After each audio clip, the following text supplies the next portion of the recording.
സംസ്ഥാന സർക്കാരിൻ്റെ സത്യപ്രതിജ്ഞാവേളയിൽ വന്ദേമാതര ഗാനം ആലപിച്ചതാണ് നമ്മുടെ മുഹമ്മദ് റിയാസിനെ ചൊടിപ്പിച്ചിരിക്കുന്നത്. ഇതിനെതിരായ ഒരു ഫേസ്ബുക്ക് കുറിപ്പാണ് ഇപ്പോൾ റിയാസ് ഇട്ടിരിക്കുന്നത്. അതിനെതിരെ വ്യാപകമായ പ്രതിഷേധമുയർന്നിരിക്കുകയാണ്. നമുക്കറിയാം എന്തൊരു കാരണത്താലാണ് മുഹമ്മദ് റിയാസ് ഇങ്ങനെ വ്യക്തമാക്കിയത് എന്നുള്ളതാണ്. CPM-ൻ്റെ മറ്റൊരു നേതാക്കളും ഇതുവരെ അങ്ങനെ ഒരു പ്രതികരണം നടത്തിയിട്ടില്ല. റിയാസ് നേരത്തെയുള്ള ഒരു കോടതി വിധിയെക്കുറിച്ചൊക്കെ പരാമർശിക്കുന്നുണ്ട്. വന്ദേമാതര ഗാനം നിർബന്ധമായി ആലപിക്കാൻ പാടില്ല എന്നൊക്കെ. അപ്പോൾ വന്ദേമാതരത്തിൻ്റെ 150-ാം വാർഷികം ആഘോഷിച്ചത് അല്ലെങ്കിൽ ആചരിച്ചത് നമ്മളെല്ലാവരും കണ്ടതാണ്. ഇന്ത്യൻ സ്വാതന്ത്ര്യ സമരത്തിൽ വലിയ പങ്ക് വഹിച്ച ഒരു ഗാനമാണ് വന്ദേമാതരം.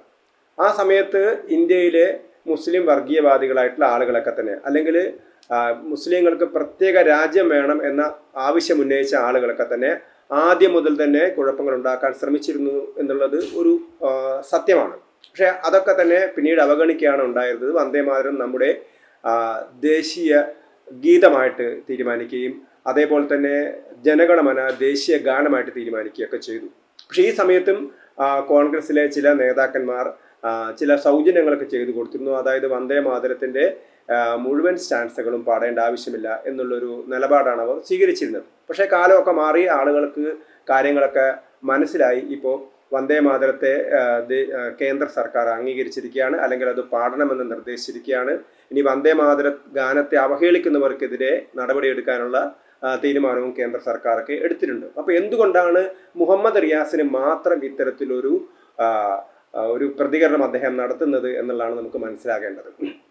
ഇതിൻ്റെ പിറകിൽ ഇതിൻ്റെ കാര്യം അന്വേഷിച്ചാൽ നമുക്ക് അധികം പോകേണ്ട കാര്യമില്ല. കാരണം കേരളത്തിൽ ഇത്തവണ UDF അധികാരത്തിൽ വന്നത് നമുക്കറിയാം. ഒരു ഭാഗത്ത് ഭരണവിരുദ്ധ വികാരമുണ്ടായിരുന്നു, മറുഭാഗത്ത് ന്യൂനപക്ഷ കേന്ദ്രീകരണം ഉണ്ടായിരുന്നു. അപ്പോൾ അതിൻ്റെ പ്രകടമായ ഉദാഹരണം അത് നേരത്തെ തന്നെ നമുക്കറിയാമായിരുന്നു. കേരളത്തിലെ ന്യൂനപക്ഷങ്ങളുടെ ഒരു കേന്ദ്രീകരണം, പ്രത്യേകിച്ച് മുസ്ലിം വോട്ടിൻ്റെ ഒരു കേന്ദ്രീകരണം UDF-ന് അനുകൂലമായി നടക്കുന്നു എന്നുള്ളത് എല്ലാവർക്കും അറിയാമായിരുന്നു. അതുകൊണ്ടാണ് കേരളത്തിലെ വടക്കൻ ജില്ലകളിലൊക്കെ തന്നെ UDF-ന് തൂത്തുവാരാൻ കഴിഞ്ഞത്. നമുക്കറിയാം കോഴിക്കോട് ജില്ല, അതാണ് മുഹമ്മദ് റിയാസിൻ്റെ ജില്ല. കോഴിക്കോട് ജില്ലയിൽ 13 നിയമസഭാ നിയോജകമണ്ഡലങ്ങളാണ് ഉള്ളത്. ഈ 13 നിയമസഭാ നിയോജകമണ്ഡലങ്ങളിൽ 2021-ലെ തെരഞ്ഞെടുപ്പിൽ 2 സീറ്റുകൾ മാത്രമാണ് UDF-ന് കിട്ടിയിരുന്നത്. ഒന്ന് വടകരയും ഒന്ന് കൊടുവള്ളിയും. എന്നാൽ 2026-ലെ തെരഞ്ഞെടുപ്പിൽ സ്ഥിതിഗതികൾ തീരെ, അതായത് നേരെ മറിച്ചാവുകയാണ് ചെയ്തിരുന്നത്. അതായത് 13 സീറ്റിൽ 2 സീറ്റ് മാത്രം കിട്ടിയിരുന്ന UDF-ന് 13 സീറ്റിൽ 12 സീറ്റും കിട്ടുന്നു. ഒരു സീറ്റ് മാത്രമാണ് LDF-ന് കിട്ടിയിരുന്നത്. അതായത് മുസ്ലിങ്ങൾക്കൊക്കെ ശക്തിയുള്ള ഒരുപാട് കേന്ദ്രങ്ങൾ, ആ കേന്ദ്രങ്ങൾക്ക് അതൊക്കെ CPM-ൻ്റെ ശക്തി കേന്ദ്രങ്ങൾ കൂടിയായിരുന്നു. അപ്പോൾ നേരത്തെ UDF-ന് മുസ്ലിങ്ങൾ നല്ലൊരു വിഭാഗം വോട്ട് ചെയ്തിരുന്നു. പക്ഷേ കുറച്ച് മുസ്ലിങ്ങൾ ആർക്ക് വോട്ട് ചെയ്തിരുന്നു? LDF-ന് മുമ്പൊക്കെ ചെയ്തിരുന്നു. ഇത്തവണ പൂർണ്ണമായും മുസ്ലിം വോട്ട് ആർക്ക് അനുകൂലമായിട്ടാണ് മാറിയത്? UDF-ന് അനുകൂലമായിട്ട് മാറിയത്. അതുകൊണ്ടാണ് CPM-ൻ്റെ ശക്തി കേന്ദ്രങ്ങളായ സ്ഥലങ്ങളൊക്കെ തന്നെ അവരുടെ സ്ഥാനാർത്ഥികൾ തോക്കുക ചെയ്തത്. പേരാമ്പ്ര CPM-ൻ്റെ വളരെ ശക്തി കേന്ദ്രമായിരുന്നു. അവിടെ ഇടതുപക്ഷ ജനാധിപത്യ മുന്നണിയുടെ കൺവീനർ TP രാമകൃഷ്ണൻ തന്നെ പരാജയപ്പെട്ടു. അതുപോലെ ബാലുശ്ശേരിയിൽ LDF-ന് വലിയ ഭൂരിപക്ഷം ഉണ്ടായിരുന്നു. നമ്മുടെ തിരുവനന്തപുരം മേയർ ആര്യ രാജേന്ദ്രൻ്റെ ഭർത്താവൊക്കെ ബാലുശ്ശേരിയിൽ സിറ്റിംഗ് MLA ഒക്കെ അവിടെ നിന്ന് തോൽക്കുകയായിരുന്നു ചെയ്തിരുന്നത്. അതേപോലെ തന്നെ CPM-ൻ്റെ സ്വതന്ത്രം ജയിച്ചിരുന്ന കുന്നമംഗലം, അവിടെ അതേപോലെ തന്നെ തിരുവമ്പാടി, ഈ സ്ഥലങ്ങളിലൊക്കെ തന്നെ വോട്ട് മാറുന്നു. CPM പരാജയപ്പെടുന്നു, അല്ലെങ്കിൽ LDF പരാജയപ്പെടുന്നു, UDF വിജയിക്കുന്നു. നാദാപുരം, കുറ്റ്യാടി ഒക്കെ തന്നെ. അതേപോലെ തന്നെ കോഴിക്കോട് CPM-ൻ്റെ ശക്തി കേന്ദ്രമായിരുന്നു കോഴിക്കോട് നോർത്ത്, അവിടെ അവർ പരാജയപ്പെടുന്നു. CPM-ൻ്റെ ഘടകകക്ഷിയായ INL ജയിച്ച സ്ഥലമാണ് കോഴിക്കോട് സൗത്ത്, അവിടെയും UDF ജയിക്കുന്നു. പക്ഷേ കോഴിക്കോട് ജില്ലയിലെ ഒരേ ഒരു മണ്ഡലത്തിലാണ് LDF ജയിച്ചത്. അതെവിടെയാണ്? മുസ്ലിങ്ങൾക്ക് വളരെയധികം സ്വാധീനമുള്ള ബേപ്പൂരിൽ. അപ്പോൾ എന്തുകൊണ്ടാണ് ബേപ്പൂരിൽ മുഹമ്മദ് റിയാസ് ജയിച്ചത് എന്നുള്ളതിൻ്റെ കാരണങ്ങളിലേക്ക് നമ്മൾ പോകുന്ന സമയത്താണ് ഇപ്പോൾ അദ്ദേഹത്തിൻ്റെ പ്രതികരണം നമുക്ക് മനസ്സിലാകുന്നത്.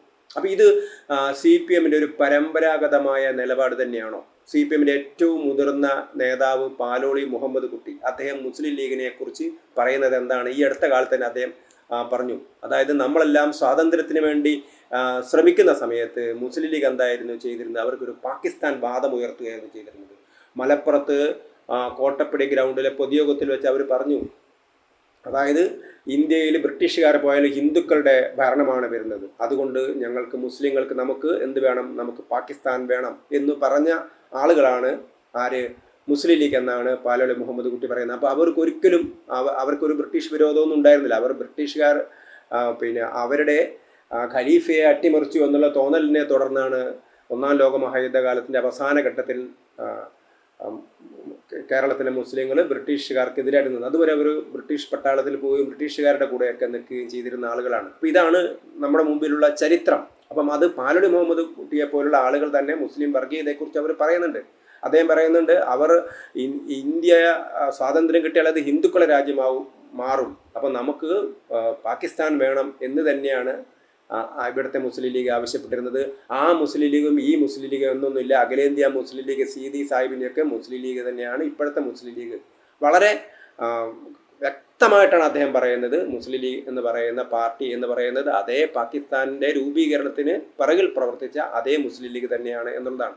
അപ്പം ആ മുസ്ലിങ്ങൾ നമ്മുടെ രാജ്യത്ത് നിൽക്കുന്ന സമയത്ത് നമ്മുടെ പാരമ്പര്യത്തെയും പൈതൃകത്തെയൊക്കെ സ്വീകരിക്കുന്നതിന് പകരം ഞങ്ങളിപ്പോഴും വേറെ ഒരു പാർട്ടിയാണെന്നൊരു മനോഭാവം വെച്ച് പുലർത്തുകയാണ് ചെയ്യുന്നത്. അപ്പം അവരെ നമ്മുടെ ദേശീയധാരയിലേക്ക് കൊണ്ടുവരികയാണ്. ഇനി അഥവാ അവരുമായിട്ട് സഖ്യം ഉണ്ടാക്കിയാൽ പോലും ആര് ചെയ്യേണ്ടത്, കോൺഗ്രസും CPM ഒക്കെ ചെയ്യേണ്ടത്.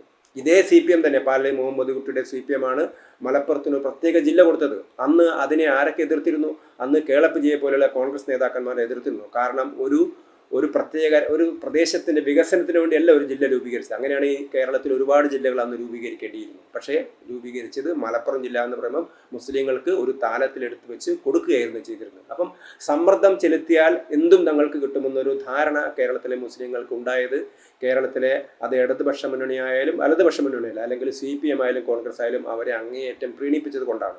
അപ്പം കേരളത്തിൽ ഒരു മുസ്ലിം വർഗീയത ഇപ്പം അതിൻ്റെ ഏറ്റവും സംഹാര രൗദ്രം കൊണ്ടിരിക്കുകയാണ്, നമുക്ക് മനസ്സിലാക്കാൻ കഴിയും. അതുകൊണ്ടാണ് തൊടുപുഴയിലും മറ്റു പല സ്ഥലത്തൊക്കെ ഞങ്ങൾ ലീഗ് കേരളം ഭരിക്കും, ലീഗ് നിയന്ത്രിക്കും, ലീഗ് പറഞ്ഞത് മാത്രമേ നടക്കൂ, പോടാ പിന്നെ സുകുമാരൻ നായരെ, പോടാ വെള്ളാപ്പള്ളി എന്നൊക്കെ പറയുന്നത് അതിൻ്റെ ആ ഒരു ചേതോവികാരമാണ്. ഇപ്പോൾ ചിലപ്പം ഒരു മര്യാദയുടെ പേരിൽ അവർക്കെതിരെ ഞങ്ങൾ നടപടിയെടുത്തു എന്നൊക്കെ ലീഗിൻ്റെ നേതൃത്വം പറയുമെങ്കിലും ഒരു തൊടുപുഴയിൽ മാത്രമുണ്ടായ ഒരു പ്രതിഭാസമല്ല, അത് കേരളത്തിൽ അങ്ങോളം ഇങ്ങോളം പ്രതിഭാസമാണ്. അപ്പോൾ അതുകൊണ്ട് നമുക്ക് മനസ്സിലാക്കാൻ കഴിയും, മുഹമ്മദ് റിയാസിനെ പോലുള്ള ആളുകൾ കമ്മ്യൂണിസ്റ്റ് ആണെങ്കിൽ കമ്മ്യൂണിസ്റ്റുകാരനെ പോലെ നിൽക്കണം, അല്ലാതെ ലീഗുകാരനെ പോലെ നിൽക്കരുത്. ഇപ്പോൾ നമുക്ക് തന്നെ സംശയം തോന്നുന്നു, കോഴിക്കോട് ജില്ലയിൽ എങ്ങനെ മുഹമ്മദ് റിയാസ് ജയിച്ചു എന്ന് നമുക്ക് തോന്നുന്ന സമയത്ത് അതിൻ്റെ പിറകിലുള്ള ഒരു വികാരം എന്തായിരുന്നു എന്നുള്ളതിൻ്റെ ഒരു ബഹിസ്ഫുരണമാണ് അദ്ദേഹത്തിൻ്റെ ഇപ്പോഴത്തെ പ്രതികരണം വന്ദേമാതരത്തോടുള്ള അദ്ദേഹത്തിൻ്റെ പ്രതികരണം. എന്തിനാണ് അദ്ദേഹം വന്ദേമാതരത്തെയും ദേശീയ ഗാനത്തെയും ദേശീയ ഗീതത്തെയൊക്കെ എതിർക്കാൻ പോകുന്നത്? അദ്ദേഹത്തിന് ഇപ്പോഴും ഒരു പാകിസ്ഥാൻ